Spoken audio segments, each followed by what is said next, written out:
Hello and welcome to the first English Today Business DVD. In our new story, On the Job, you'll meet two young career girls, and with them you'll learn about company life and the language you use in the workplace. In each DVD, there's a program that focuses on job skills and describes modern business strategies that will help you to be successful at work. In this DVD, there are 5 episodes of On the Job, followed by the Business Skills program that looks at brainstorming techniques. Then we'll look at how to talk about work, how to describe a company, its organisation and its development. Finally, we'll look at how to talk about markets. So, enjoy your viewing.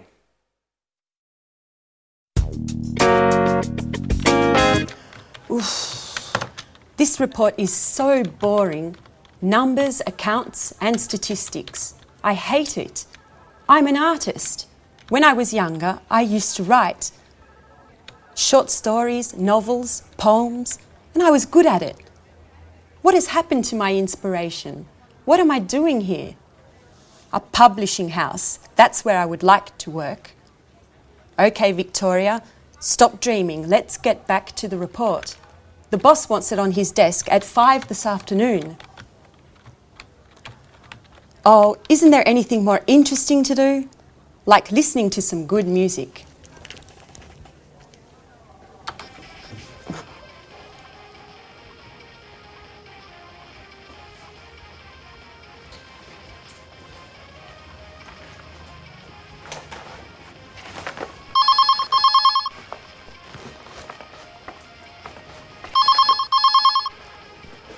Telephone. Oh, the phone.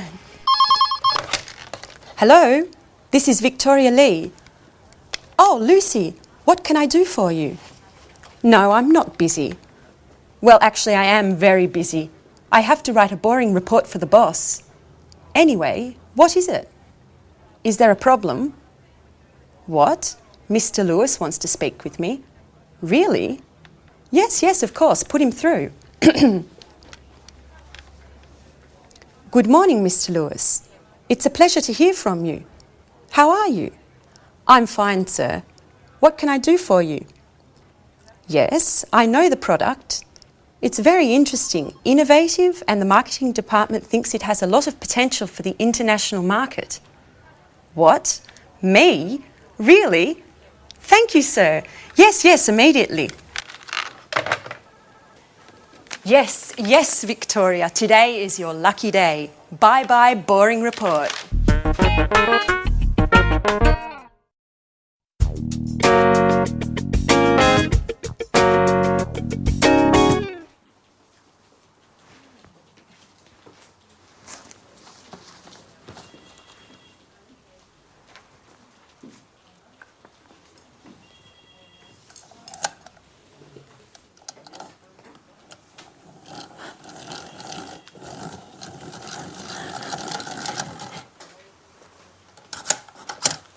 So, you are Anne Baxter. Yes, I am. I'm sorry. Really, I'm so sorry. Nice to meet you. I'm Mr. Stevens. How do you do? I'm so sorry, Mr. Stevens. Anne, please, sit down. It's all right. How are you today? I'm a little nervous. And this isn't a good start. That's all right. Well, Anne, where are you from? I'm English. I'm from Oxford. Great. A true Brit. Can you speak any other languages? French, German, Spanish? I can speak French, a little Spanish, and a few words of Italian. My sister is in Rome studying history of art at university. Okay. Very interesting. And can you use a computer? The internet? I'm not a genius with the computer, but I can use one. Great, Anne. I have your CV here, and I see you already work here. What do you do exactly? I do this and that. I usually work from home. I have an office in my room with a big desk and 2 chairs and... Fine. That's fine. And do you live alone? No, I share a flat with my Australian friend Alice. And there's a new flatmate now. His name is Jack. He's from New York. He's very nice. That's fine. That's fine. Great, and you're very well prepared. You have a good education, and you're very precise. You're just the person for this internship. Oh, thank you, Mr. Stevens. Thank you so much for this opportunity.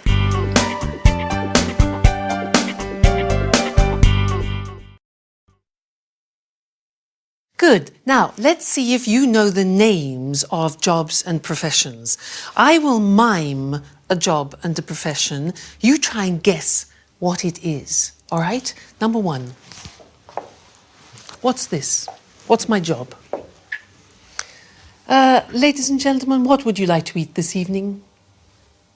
What am I? A waiter. Exactly, a waiter. Now, this one, what's my job?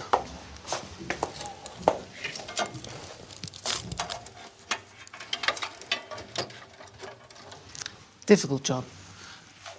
I'm a computer technician. A computer technician. Okay, next one. This one.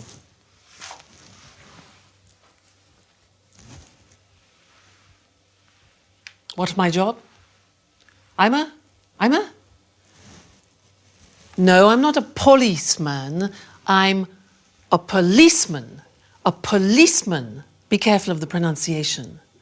Next. What's my job?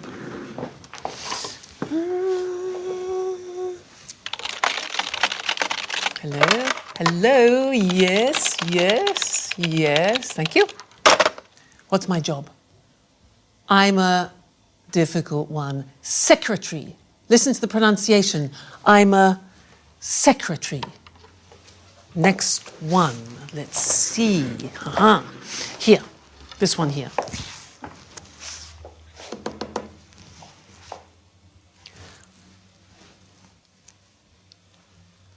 What's my job? I'm a conductor. I'm a conductor. All right, and this one here.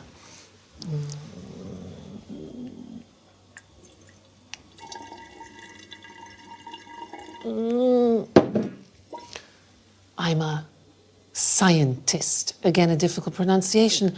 Scientist. This one here. That's 78 for the chips, and then 20 for the chicken. That makes... That'll be €79, madam. Thank you. I'm a cash assistant. A cash assistant. All right. Next one. This one here. Follow me. You see this beautiful monument that we have in the city of Florence is the Duomo. What's my job? I'm a tourist guide. Listen to the pronunciation. I'm a tourist guide. This one, this is difficult. Ladies and gentlemen of the jury, I believe that this man is innocent. My job? I'm a lawyer. A lawyer. Next, this one.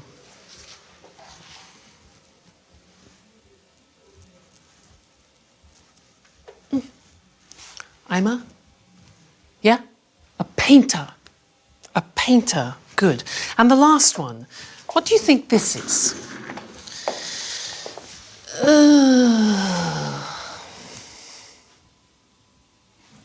I'm retired. I have no job. I'm retired. So, what's your job? What's your father's job? What's your mother's job? Well, let's look at the screen together and check the spelling and the pronunciation of the jobs we've just looked at. All right, so here's the screen. Good. The question is, what's your job? So, the first one, I'm a waiter. Where does a waiter work? Exactly, in a restaurant. Next one, I'm a computer technician. Where does he work? Exactly. In a company. I'm a policeman. Where does a policeman work? In the police headquarters. Headquarters. All right? Next. I'm a secretary. Pronunciation, secretary. Where do I work? In an office. Okay? I'm a conductor. Where do I work? In the theatre. In the theatre. I'm a scientist. I work in a laboratory. A laboratory. Difficult pronunciation. Next. I'm a cash assistant. I work in a supermarket or in a shop. I'm a tourist guide. I work in a tourist centre. I'm a lawyer. I work in a law court. A law court. I'm a painter. I work in a studio. I'm retired. I don't work. I stay at home. Okay? Now, those are some different jobs and professions.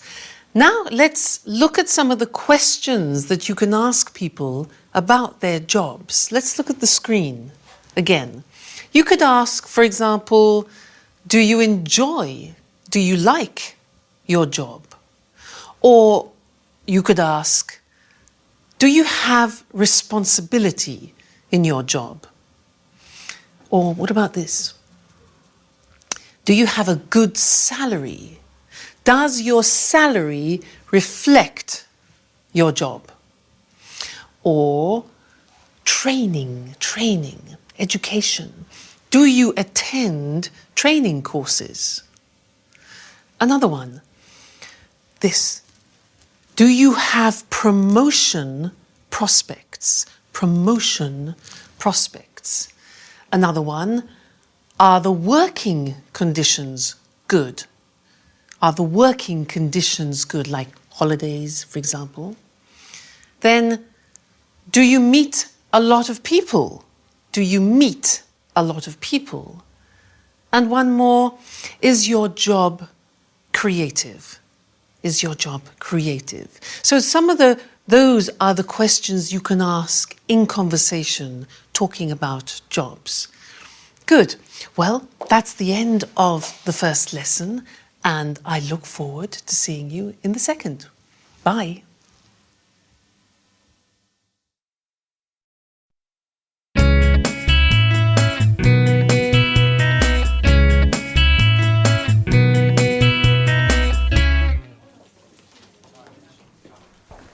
Right this way. And this is Gary.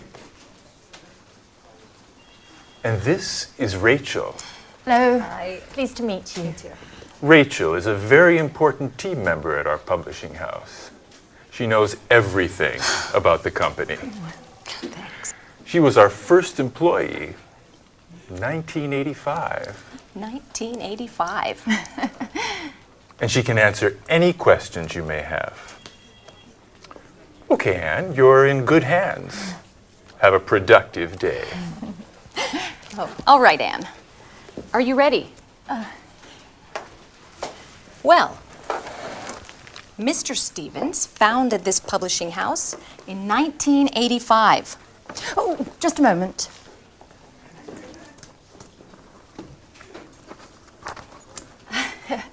Okay. I'm ready now. Our first product was a children's book. It was very successful and sold more than 3 million copies. We had 20 different translations. Over time, the company changed and diversified, and we have now fiction, cookbooks, and tourist guides. Cookbooks and... I'm sorry, I didn't catch that. Tourist guides. We also have an encyclopedia of history and one of art history. Sometimes we publish economic texts, and our catalog, with over 10,000 titles, makes us one of the most important publishers in the country. 10,000. We also employ more than 150 people. Is everything clear? Yes, I think so. Okay, as you know, this is Gary. He works in the advertising office where he develops new client contacts and keeps in touch with our authors. Pleasure to meet you, Anne. It's so nice to have such lovely colleagues in this company. Fine, Anne. Okay, let's move from theory to action. Okay. This is your desk. Here's your computer. You know how to use one, don't you? Yes. Yes. As I told Mr. Stevens, I'm not... Okay. No need to waste time. Okay. Over there is the fax and the photocopier. Okay. There's a coffee machine in the hall over there. But please, few breaks and keep them short. Do you understand? Yes. Excellent, Anne. Get to it.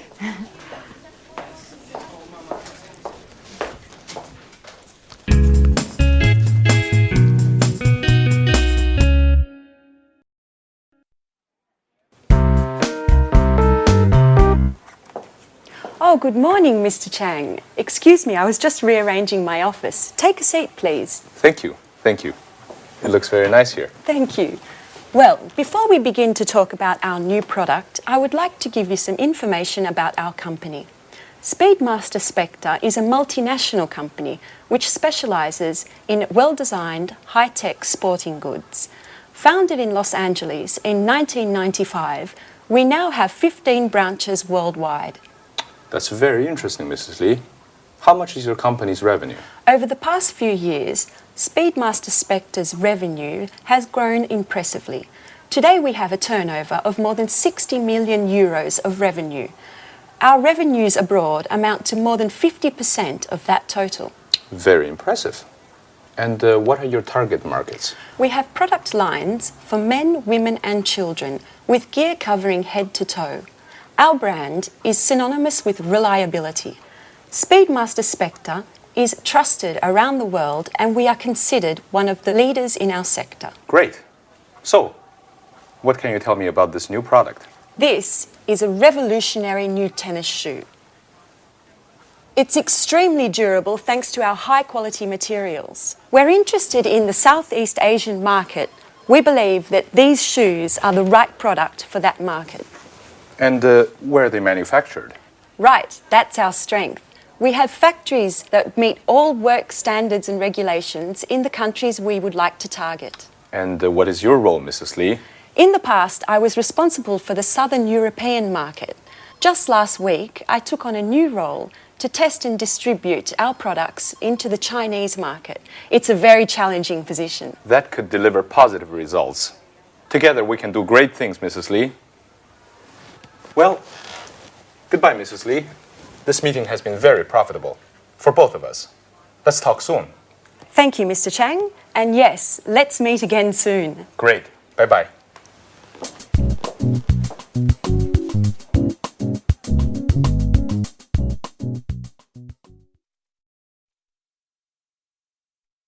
Now, we just saw Victoria doing a presentation of her company, Spectre, and I would like to look at the questions that we usually ask about companies.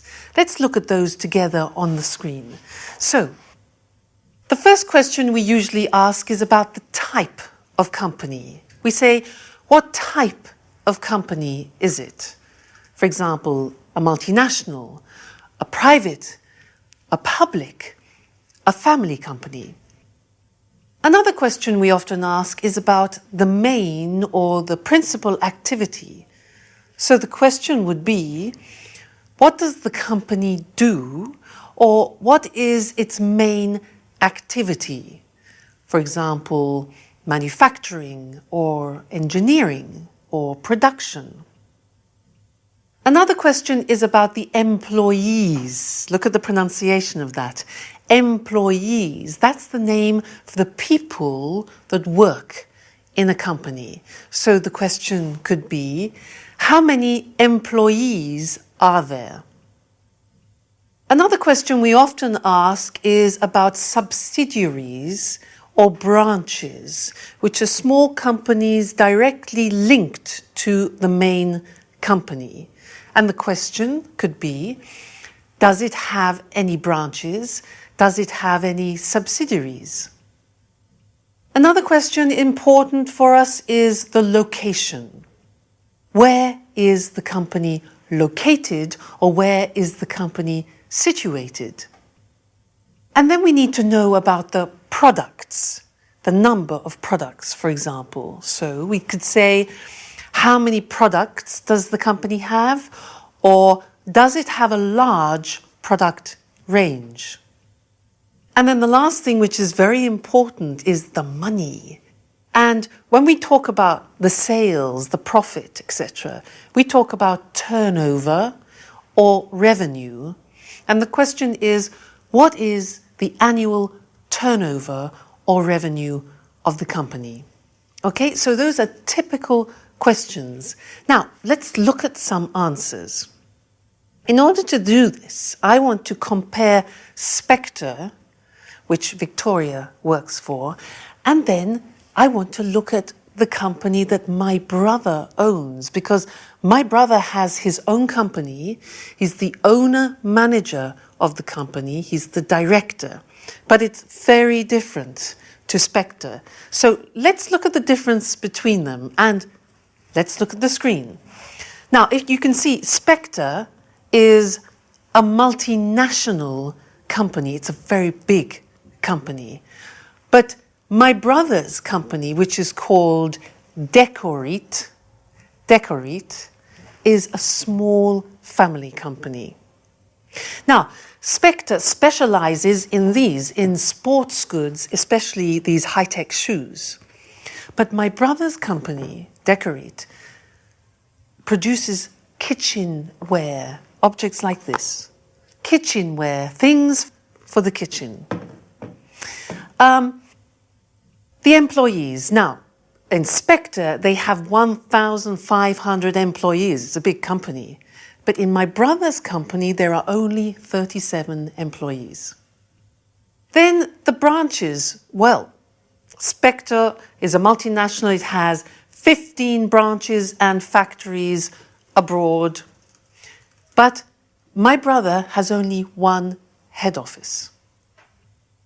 What about the location? Well, Spectre is located in America, in Los Angeles, but my brother's company is located in Manchester, in England. Then, the product range. Well, Spectre, this company has many products. It has 140 products. But my brother's company only has 20 so far. Then, let's think of the turnover. Well, Spectre has a turnover of 60 million euro.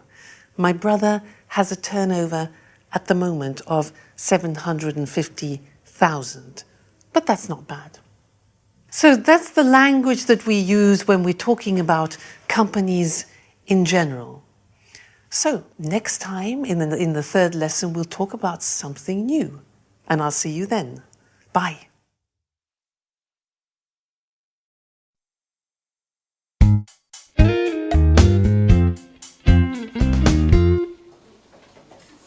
Good morning.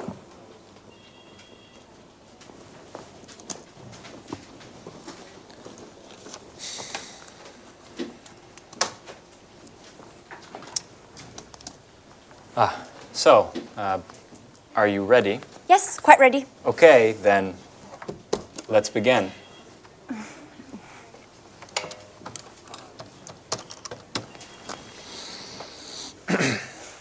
Hello, my name is Gary Reynolds from Pilgrim Publishing. May I speak to Mr. Jones? Mrs. Jones, how are you? And how is that wonderful apple pie of yours? I'm fine, thanks. Certainly, I'll hold. With a wink and a nudge, you can get whatever you want, even imaginary apple pie. This author is too important for us. Right. Hello, Mr. Jones. How are you? I'm fine, thank you. I wanted to know if you are interested in contributing to a new cooking guide that we have to bring out soon. Yes, it's a 6-volume collection of recipes to fit the needs of all tastes, with a detailed photo guide for preparation and cooking techniques. And we have to have the materials by the end of next month. Right. Exactly. Sure. Of course. Yes. Excuse me. Could you hold on for a moment? Anne, that's enough. Stop now. I can't concentrate. Oh, sorry, Gary. Sorry. Yes. As I said earlier, if you accept, I can send you a copy of the contract that you should sign and return. No, I'm sorry. We can't wait until next Tuesday. Well, I'll have to check with my boss. I need to ask Mr. Stevens if we can organize a meeting for next week. In the meantime, do you need any prep materials? No problem at all. I can send you an email immediately. Okay, goodbye. It was a pleasure speaking to you.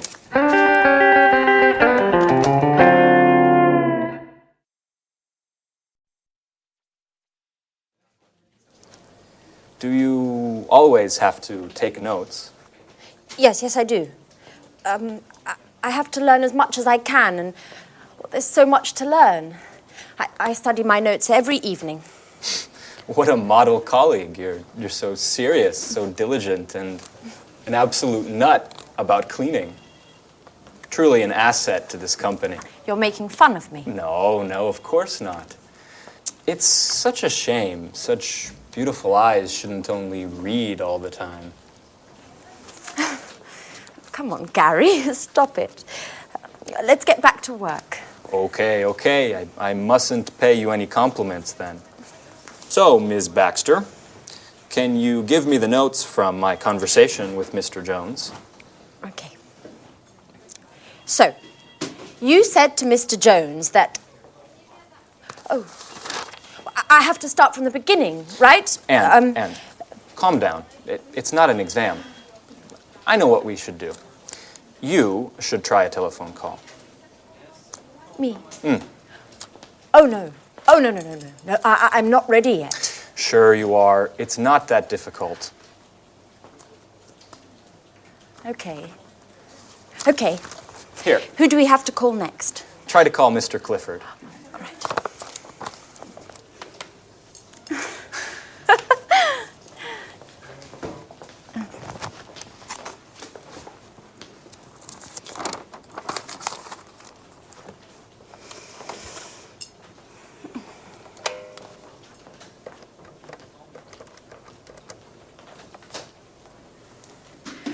Hello, this is Anne Baxter from Pilgrim Publishing.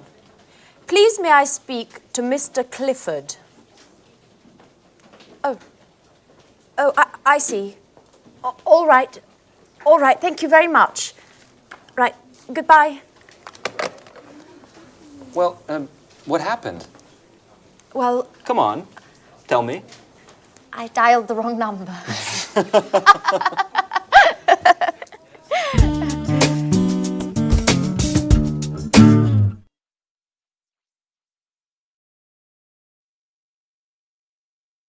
Good. Now, let's look at company organization. As I said before, companies are usually divided into departments. So let's look at some different departments in a large organization. For example, you can have human resources. Now, human resources is usually personnel, it's training. Training is like education, and it's wages and salaries. Human resources. Another department is finance. Now, in finance, you usually have the areas of purchasing, which is buying things, also customer accounts and other financial services. The next department is production. Now, in this particular department, you have producing the goods, you check the quality, you do the packaging, and you distribute the goods to customers. That's production. And the last one we're going to look at is marketing. And in marketing, you advertise the product and you organize sales. So, here they are: human resources, finance, production, and marketing.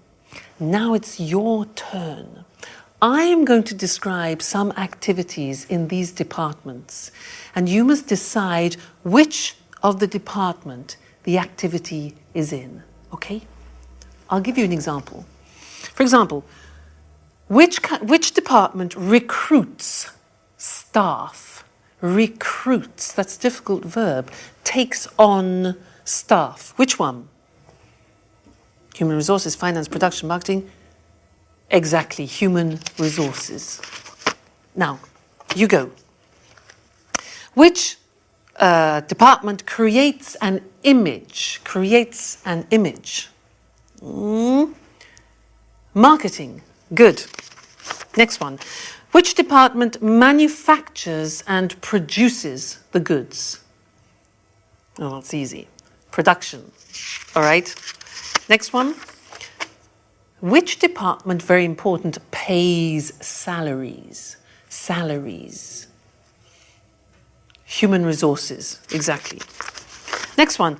Which of these departments packs the goods in boxes and in crates? Which packs the goods? Packaging. Marketing, no.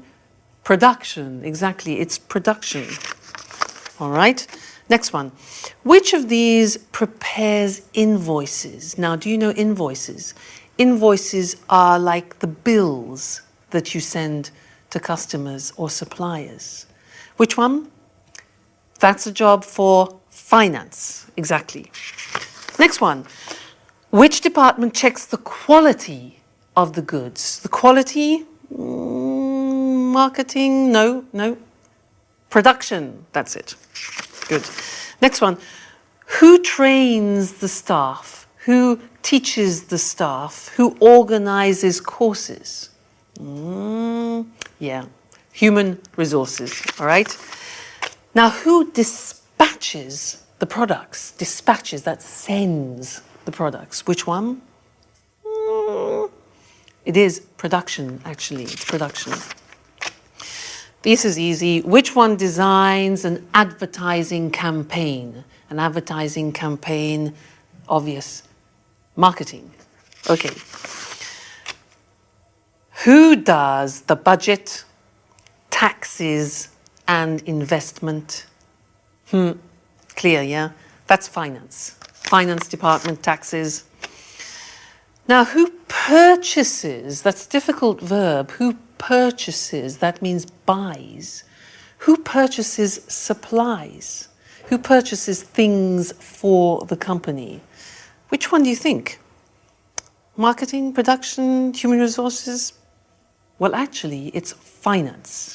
Finance. They purchase. And the last one, who plans the method of sales, the method of selling it to the public?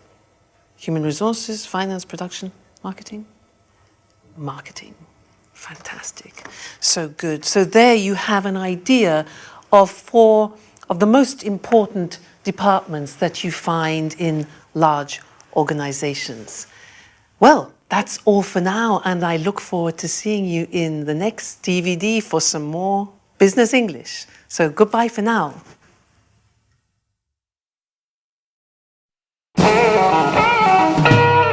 So, Mr. Stevens, may I begin to explain our typographic services? Just a moment, Mr. Richardson. I'm still waiting for our new intern. She has a lot to learn, and I think our meeting would be very useful for her.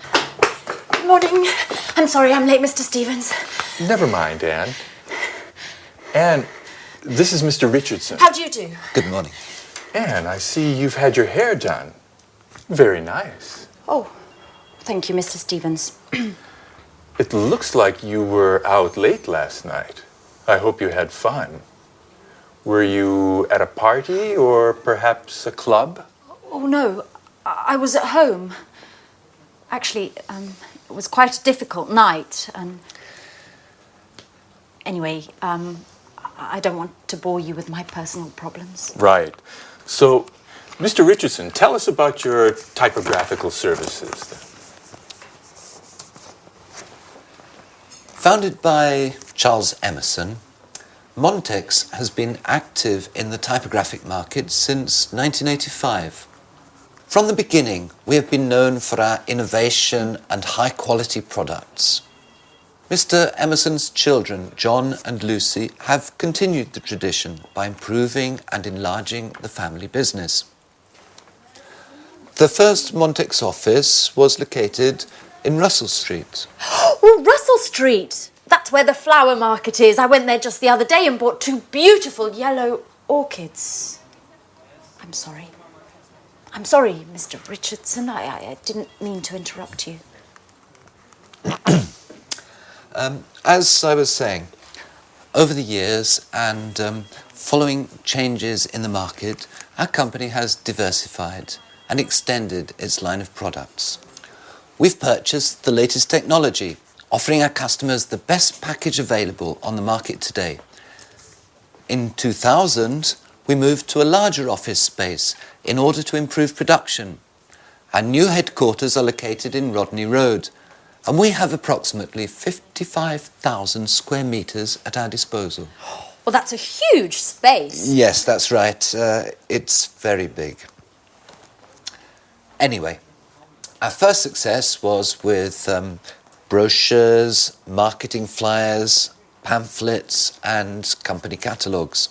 We also provided business cards and general printing services. Over time, we moved into book publishing as digital technology and expansions in the market gave us the skills to enter the market. Currently, we're equipped to provide highest quality publishing at an extremely competitive price. Our current capacity is more than 100 million pages per year.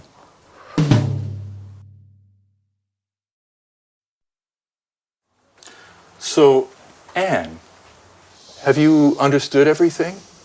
Would you like to sum up what Mr. Richardson has said? Me? Yes. Could you? Oh, all right, I'll try. Established in 1985 by Charles Emerson, Montex has successfully grown and adapted to changing client needs. In 2000, the company transferred to Rodney Road, where, thanks to cutting-edge equipment capable of high volume, it has optimized its production and extended its offerings, specializing in the publishing sector.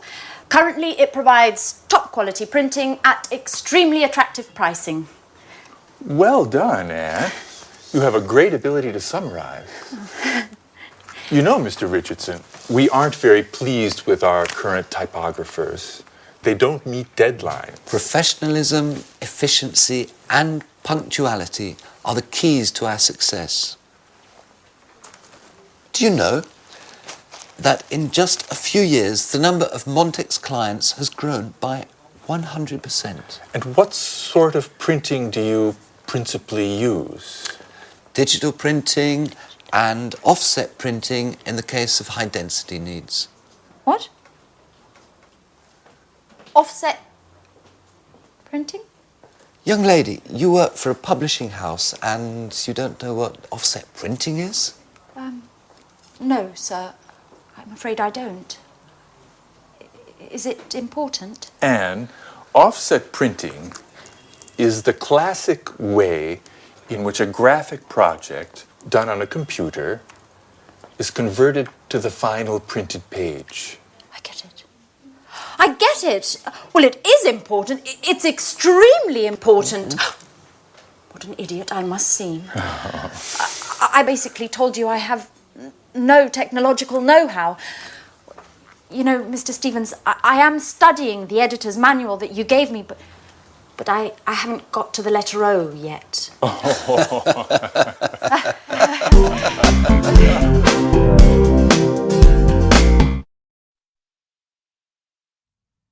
So in that scene, you saw Mr. Richardson talking about the history of his company. Now, to help you understand the language, I would like to talk to you about my brother, because he has a company of his own, which he opened in 1993. And it's really interesting, because one day when he was in a cafe with a friend of his, he had an idea. They were sitting at a table, and between them, they had an object, something like this. It was transparent with petals inside it.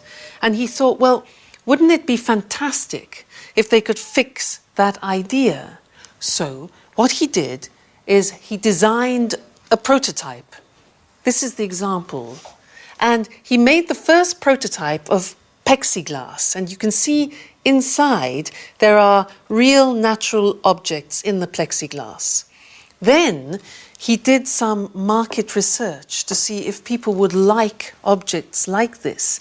And he found some potential customers. So then he looked for some suppliers, people who would sell him the plexiglass. Then he needed the money. So he asked some banks for financial support, and he set up, or he established, a company. He formed a partnership with his friend, and then he invented a name. Now, the name of the company is Decorit. So it's decor, which is like decoration, eat, which is eat, Decorit. Then he rented an office, he hired a secretary for administration, and he launched the first product. Now, that was in 1993, and the company has now developed a lot. And let's look on the screen, because it's interesting. When you talk about company history, you use the simple past tense. But when you talk about how a company develops, we move into the present perfect. Now, let's look at the screen and see how my brother's company has developed. Well, the company has grown. It has expanded. And the sales has increased a lot. Sales have increased a lot. Now, they needed more people, so they have taken on new staff. Probably about 7 or 8 new people. Then equipment. They have purchased new equipment because there's more production. Then the product range has developed, it has diversified, so you have more types of product than before. This was the prototype, and these are other examples. This plate here is another example of the products they have developed. So, product range has developed. Then the client base, well, they have increased now, and they have more distributors. That's good. The market now has extended from England to the whole of Europe. And as you see, investment, they have invested more in advertising and promoting the products. Then they've moved to bigger offices, the premises are much larger, and they have opened a subsidiary in France. So the company is doing really well. So that's some of the language to talk about company history and how a company expands. Good. That's the lesson for now. And I look forward to seeing you in the next one. Bye.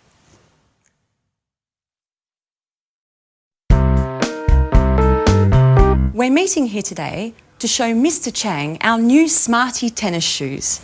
These innovative shoes are made of high quality materials and are perfect for the Southeast Asian market, which, as we all know, is expanding rapidly. We're especially interested in the Chinese market, which is growing at a pace much faster than the rest of the world. Excuse me for a moment.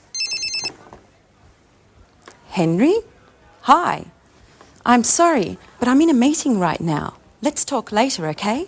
All right, tell me, but hurry up. No, Henry, I never told John he could watch TV all day. He must have misunderstood.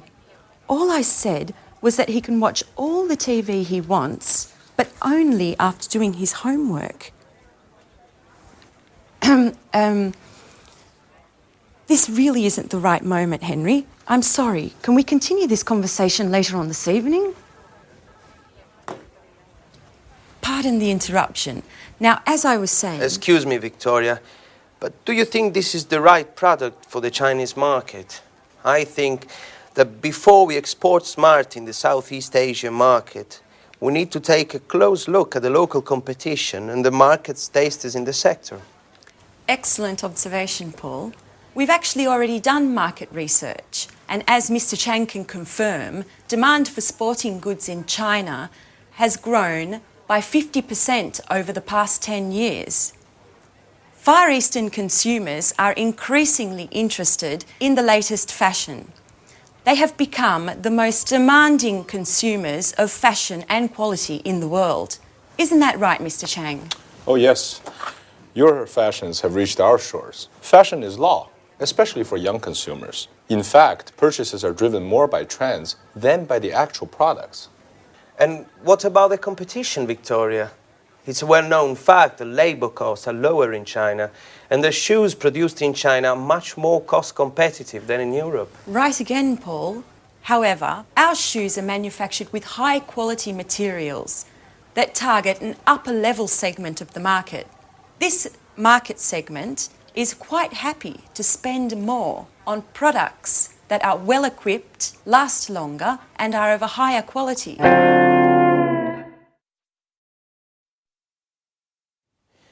Do you have any data on how Smarty sales are going in Europe and in the States? Yes. Our marketing department sent me the latest report just this morning, and I'm happy to say it's very encouraging. Smarty has become one of our most successful products of the last few years. Demand is growing exponentially, and the satisfaction level of these shoes is much higher than that of similar shoes produced by other companies. In fact, Smarty shoes are considered one of the most durable, the most functional, and, most importantly, the most popular amongst the youth market. And what about the distribution? It's a very important aspect that we shouldn't underestimate. Yes, Mr. Chang is here to help clarify this issue for us. It is extremely important to have a detailed distribution and promotion plan. We've also got to create a reputable chain of agents to distribute our products over the widest possible area. This, in turn, will help us make importation easier and reduce taxes for entry into the Chinese market. Look, I'm very happy to provide you with any information you may need, as well as contacts inside the Ministry of Industry and the Chamber of Commerce. But, of course, success depends on your goals, your strategy, and the type of financing plan you're willing to provide. And besides that... Oh, excuse me yet again. John, what do you want? I told Dad I'm in an important meeting. No, John, I didn't say that. First do your homework, and then you can watch TV, okay? And listen to me. I don't care if your friends aren't studying today just because it's a holiday tomorrow. Do you understand? Tomorrow we're going to see your grandparents, so you have to study today. That's enough of this story, John. No, that's not true. I'm a good mother, and I love you. But it doesn't mean I don't have the right to tell you what to do. Listen, I don't want to talk about this anymore. Goodbye. Pardon me, just a little domestic problem.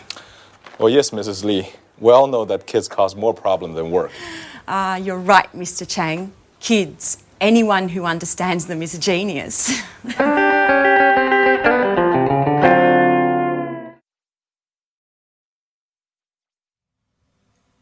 So in that scene, there were some examples of the language we use when we talk about markets.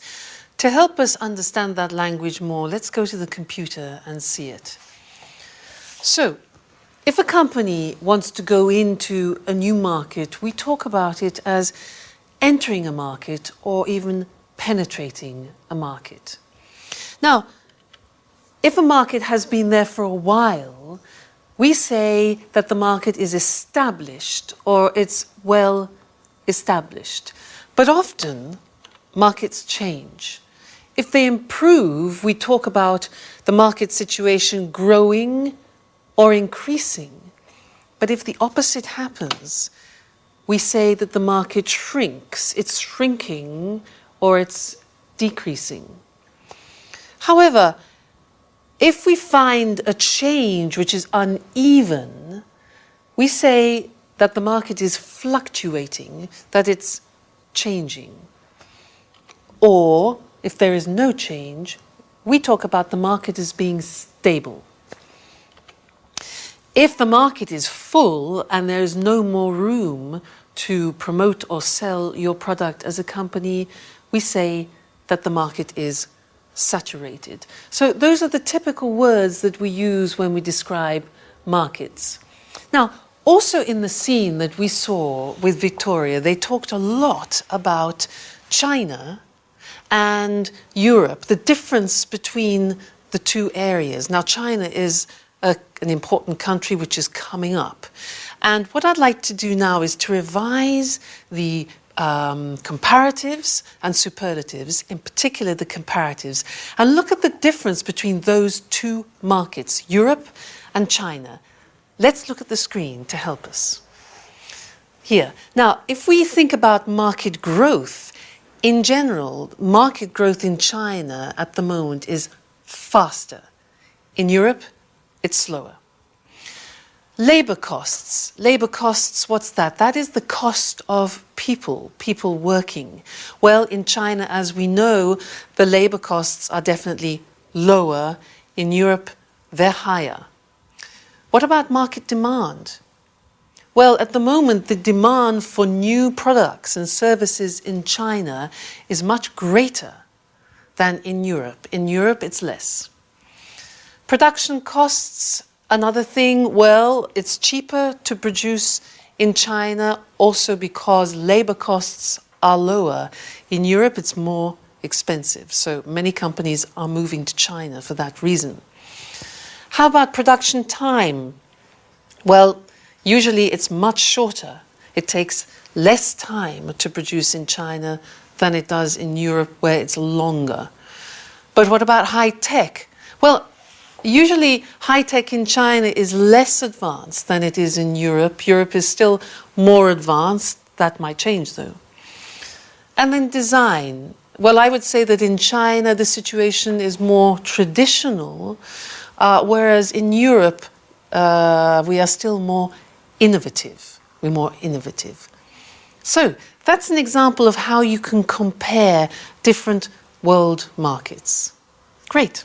Well, thank you, and I'll see you in the next lesson for something new. Bye. Hello, and welcome to Business Talk, the program dedicated to talking about business skills and techniques.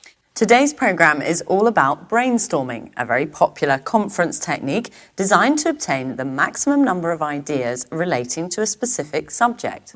In a bit, Lucy and I will give a short demonstration so you can see what it is all about. But first of all, what does brainstorming mean, and why is it used? Well, people put their ideas together with the aim of finding a solution to a specific problem. Exactly. It's a group activity. All the members suggest ideas and their contributions then stimulate new ideas. And the first rule is any idea is acceptable. Sometimes it's the most outrageous idea that can help generate a solution to the problem. The ideal number of people for a brainstorming meeting is from 3 to 8. Too many people could get a bit out of hand. Well, even 8 people calling out ideas and making comments could get chaotic, so it's useful to have a facilitator, a person who doesn't contribute but keeps this session on course and records the ideas on a flip chart. And although this is a common technique used in the corporate world, you might be surprised to know that during a brainstorming meeting, all hierarchy and roles disappear. The philosophy behind this strategy is to create a real sense of democracy within the group, so that everyone feels their opinions are valued. Now, there are certain principles to follow so that brainstorming works well. But before we look at these, let's do a little brainstorming so you actually see how it works. Okay, now there are only 2 of us, and there should really be 3 or more people in a brainstorming meeting, but this is just to give you an idea. So listen carefully to the language we use. Let's imagine the situation. Our company needs to increase its production space. A brainstorming meeting has been organized to gather some ideas. Let's start. How about opening a second factory somewhere? What if we close this factory and open a larger factory out of town? Let's explore the possibility of opening a larger factory for production and keep this space to make the shop bigger. Perhaps we could rent the building next to the factory. Why don't we look into renting part of the building next door? What about sharing a production space with another company? Couldn't we examine the possibility of building a 3rd floor? Let's try to reorganize the space we have. What if we organise 4 shifts a day instead of 3?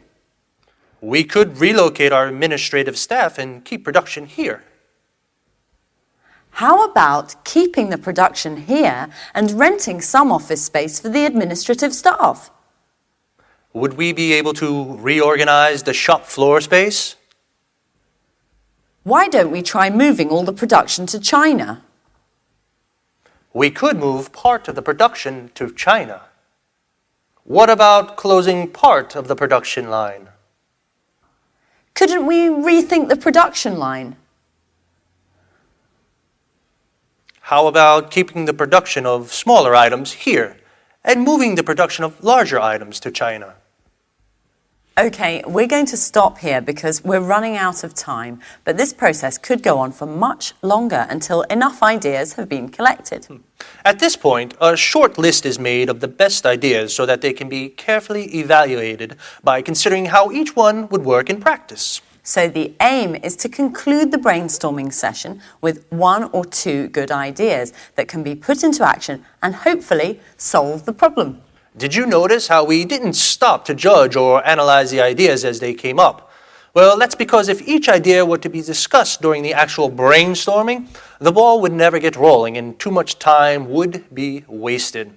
Another thing you may have noticed is that Lucy came up with an idea that had nothing to do with increasing the production space. She suggested working 4 shifts instead of 3, which wouldn't solve the problem of space at all.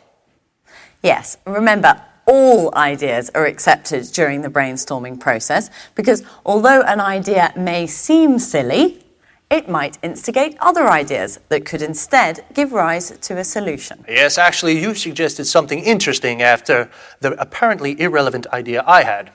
Well, I'm afraid our time is up for today. See you soon. Bye-bye.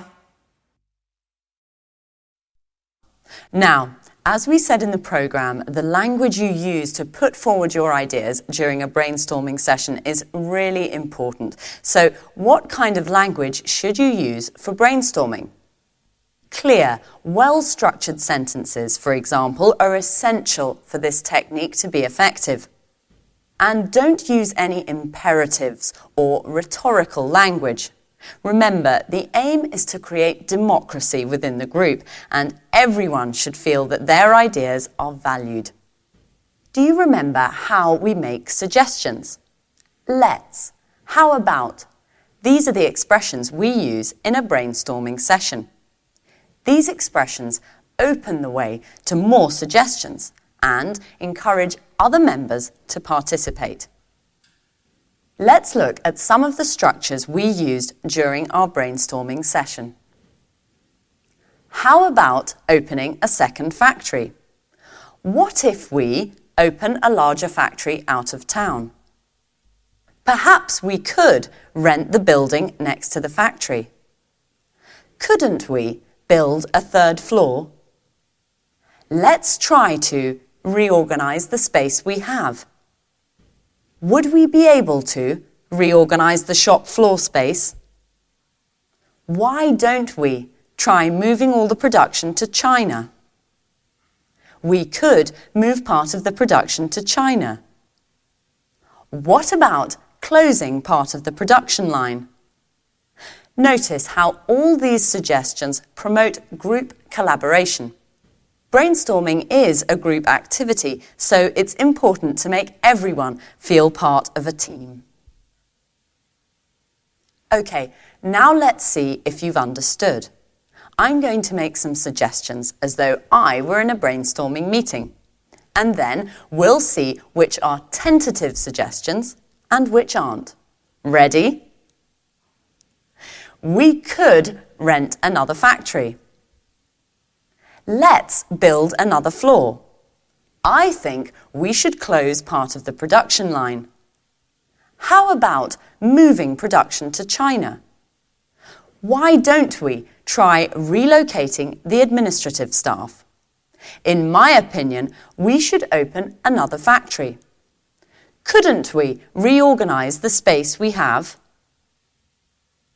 So, of these 7 ideas, 2 are not actually suggestions. Which 2?